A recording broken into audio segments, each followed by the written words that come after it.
से सभी। अभी मैं आपसे पूछता हूँ, अभी आप लोगों ने काफी देर से कहानियां सुनी है। वैसे तो हमारी चंद्रमणि दादी थी मधुबन में, थे यहाँ कोई है जिन्होंने चंद्रमणि दादी को देखा है? हाँ तो हाँ थोड़े।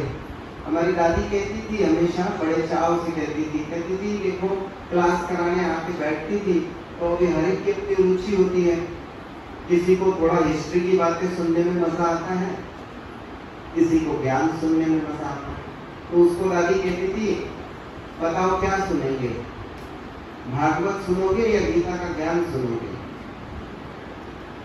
गीता का ज्ञान माना जो बाबा मुरली में हमें बातें सुनाते हैं, रोज शिक्षाएं बाबा हमें देते हैं, हमें अपने जीवन में उन्नति करने के लिए जो शिक्षाएं, सावधानियां और जो धारणाएं होती है, जो ज्ञान की पॉइंट होती है, वो है प्योर गीता का ज्ञान। और जो अभी दीदी सुना रहे थे यज्ञ की पुरानी पुरानी बातें, जैसे भागवत दुनिया में कहते हैं, भागवत क्या है? भगवान की लीलाओं का एक तरह से ग्रंथ कहेंगे। भगवान की लीलाओं का वर्णन उसके अंदर आता है। 8 दिन बैठ करके भागवती एक आता है मनुष्य, भागवती को, और वो बैठ करके पूरा ज्ञान सुनाता है। क्या सुनाते हैं वो श्री कृष्ण को तो भगवान मानते हैं, इसीलिए उन्हीं की लीलाओं का वर्णन करते हैं। और बड़े आनंद से, बड़े प्यार से, माताओं को तो कृष्ण से बहुत प्यार, कंधा कंधा कंधा बहुत दिल होती है कि उसको लाड़ प्यार करें, उनकी बातें सुने। जिन्होंने भक्ति की है उनको तो याद होगा कितना दिल वार देते हैं, कितना प्यार से, कितना विधि से वो बातें सुनते हैं। तो अभी मैं आपको पूछता हूँ, वही बातें कंटिन्यू करनी है या थोड़ा योग का अनुभव करना है? योग करेंगे ना?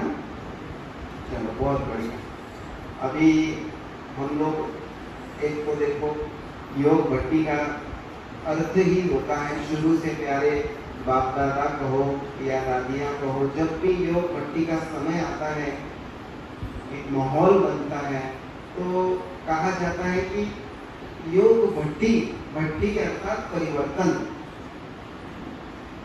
भट्टी का अर्थ क्या होता है? जैसे वो कुम्हार की भट्टी होती है, लोहार की भी भट्टी होती है, कईयों की भट्टियां होती हैं, उसके अंदर किसी के मटके पकते हैं, किसी के लोहे की चीजें औजार बन जाती हैं। तो भट्टी में क्या होता है? परिवर्तन होता है। परिवर्तन कैसा होता है? सकारात्मक, प्रोग्रेसिव परिवर्तन होता है। तो हम भी जब भी भट्टी का संकल्प लें, बहुत ही एक मन को अच्छी तरह से तैयार करके बहुत सुंदर विधि पूर्वक उसको करते हैं, तो बाबा ने कहा हुआ है बच्चे, विधि से सिद्धि।